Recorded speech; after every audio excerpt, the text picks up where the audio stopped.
Savio, I think, is joining us. Savio, now let's just take an assessment, and I want to take an assessment from you, which is of the overall national response.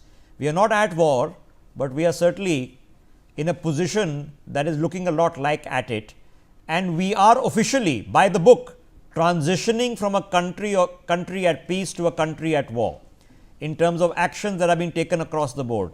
Now, what is your assessment of how, as a country, from the ports to the shipping to the to the railways, the aviation, the fuel pumps, and more importantly, the population, how are we responding? Rishabh, thank you for having me on your show. I think it's a very important question that you have asked. And the reason why it's important is that we are a matured country at this point of time. A lot of what happened during the lockdown and the COVID crisis has allowed for this country to understand that in a crisis situation, there are certain compromises and there are certain adjustments that are made, and they fall into line quite easily.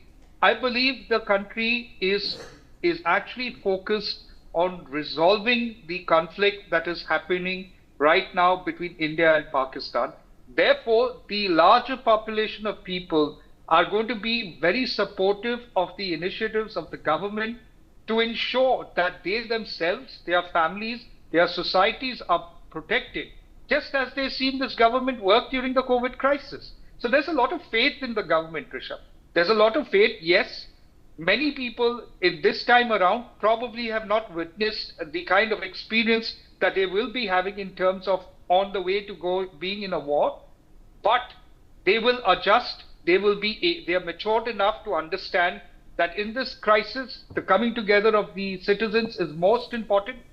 The coming together of societies is most important, and that is when they will contribute in what they cannot contribute. Many of us want to, are very proud of what the Indian Armed Forces are doing, and we will continue to be proud of it. Okay. But as citizens, we contribute in following directions and in sticking to the directions given by the government or the armed forces at that point of time, and that is very important for us. And that is what I think. Okay, Savio, you are. I have a couple of questions. You are deeply connected to the local community there in Goa. It's a Christian community. I want to take the civic question with you first. What advisories are being offered where you are sitting in Goa right now? What are you being communicated by official authorities in terms of any preparation, cancellation of leaves, movement? What are you being told? So primarily, most of us in Goa are adhering to the sort of plans that the central government has passed down to the state. There have been mock drills that have happened in certain selected areas that have been identified as to be areas that could or could not be targeted. People are complying with what the state government has addressed. But more importantly, I think what the message going down to people in Goa is this is not about any religion, which is something that initially started with the terror attack. But this is about India right now. So whether you're a Hindu, Christian, Muslim, everyone within the state is talking the same language. Everybody is saying, okay, we are in a conflict situation. The conflict has not come to us yet in Goa. But if it does come to us by any form, then we will have to learn to work cohesively and be cohesively together in order to go past these conflict times. So I think it's a very positive. Okay, now I just want you to now stay with us, because this is something that was pointed out in the press conference a short while ago. And can we bring that up on our screens? Now, Savio, you write a lot on matters of security. So you reasonably know as well as I do that on the line of control, which has been a conflict zone for 80 years, we know every building on their side, they know every building on our side. This is all mapped out. This is not some happenstance that something has come up overnight. They are constantly analyzing what we are building, and we are constantly analyzing what they are building. So it's a known locality. So when the Pakistani artillery shells open up, they know exactly what they are targeting. It's not like they're confused. They know that this is a civilian area, this is a school, this is a shop, and this is a military post. They know the difference. So when they have hit the convent school in which the 2 children have died, and their families have been injured, they knew what they were doing. Now, why would they be doing something like this? Be brutally honest, and this was a story we released earlier in the morning.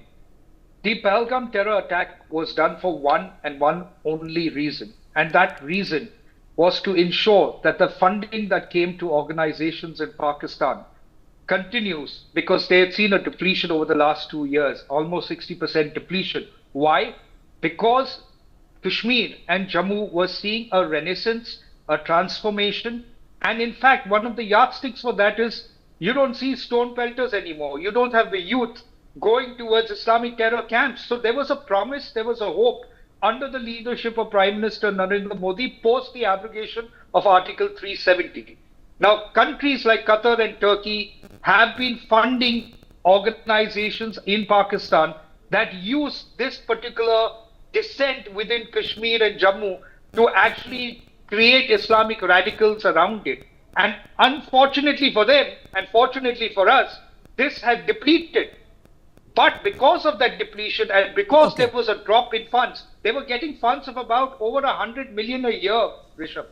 The point is this, because of the depletion of the funds, they needed a terror attack, and a terror attack that divided Hindus and Muslims based on their religion, so that the majority population of the Hindus would get angry and target the Muslims, and thereby it will be a communal flare-up. And that was the intent of this terror attack. How do we now? I'll give you an example. You know the drill. You know what the MOA is, right?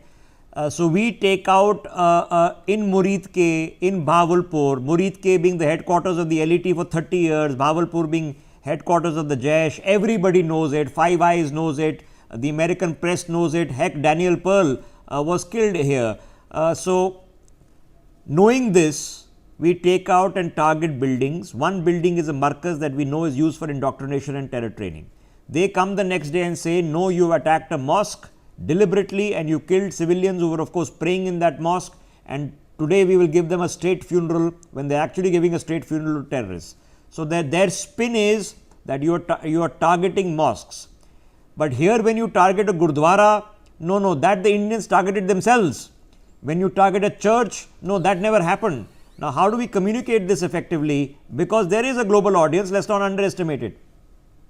Of course, Rishabh, you're absolutely right. And therefore, today, when we are seeing the loss of lives on the LOC, and you're seeing that there are people dying because of the RT shelling, then we must come together as India, irrespective of religion.